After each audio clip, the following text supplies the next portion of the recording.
Eu nu am prejudecăți împotriva nimănui, pentru că mă gândesc, fiecare ființă umană a primit de la Dumnezeu marea grație de a-și crea o viață decentă și cinstită. Este o șansă nemăsurat de mare în viața omului. Spre deosebire de animale, fiecare ființă umană are libertatea individuală, personală de a alege. Este mai bine decât puteți să credeți. Este responsabilitate și obligație față de celălalt. Iisus îl numea vecinul. Dacă voi veți pierde această șansă, dacă voi așadar acționați împotriva vecinului, dacă mințiți, înșelați, faceți falsuri sau ucideți în interior sau în realitate, veți merge la închisoare. Dar există de asemenea și o închisoare aurită. În aceasta stă inocent regele Mihai înainte și pentru tot restul vieții sale. O închisoare aurită poate să vă facă să râdeți.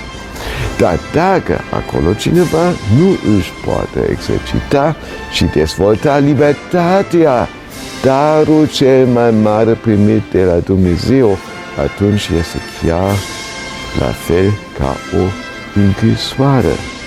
A început cu nașterea lui Mihai. Mama a fost prințesa Elena, dar tatăl a fost altul decât prințul moștenitor Carol. Când s-a măritat, Elena era deja gravidă cu acel domn cu care dorise să se căsătorească. Dar regina Maria stabilise public mariajul cu Carol. Nu mai era cale de întoarcere. Elena și Maria se simțeau vinovate și l-au răsfățat pe micuțul Mihai peste măsură, în vreme ce Carol nu a reușit niciodată să clădească o relație normală tată-fiu cu Mihai.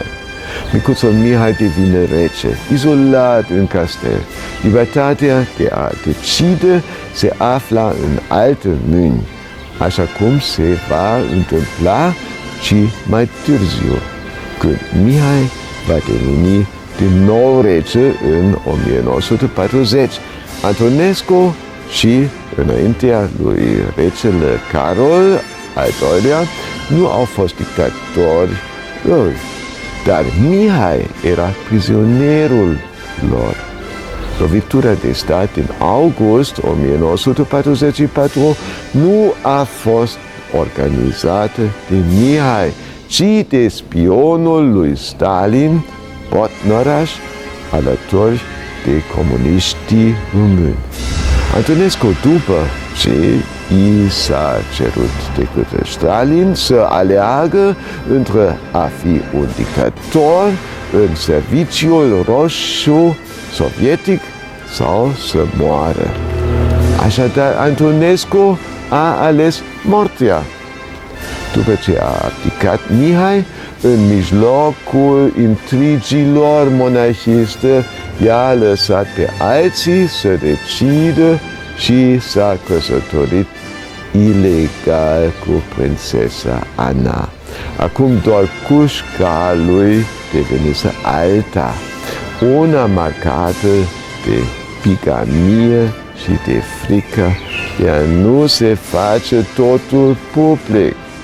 Monarhia dăruiește speranță, inspirație și forță, dar bigamia putea duce la mai multe fraude și de dependență de excrocii criminali, indiferent dacă ei pot fi spion, comuniști sau precum avocatul regelui Vasiliu, fiul și studentul Ministerului de Justiție al Ceaușescu și precum celălalt avocat al Casei Regale ajuns în închisoare din cauza spălărilor bani cu mafia.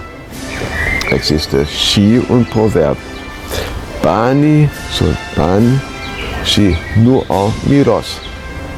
Iar eu spun, ba, ei au miros, chiar până la cer. Eu știu că sunt fiul regelui Mihai din singura lui căsătorie legitimă în 1939 cu nepoata reginei britanice. Mama mea a fost ucisă. Eu am crescut în Germania cu oamenii săraci, dar cinstiți.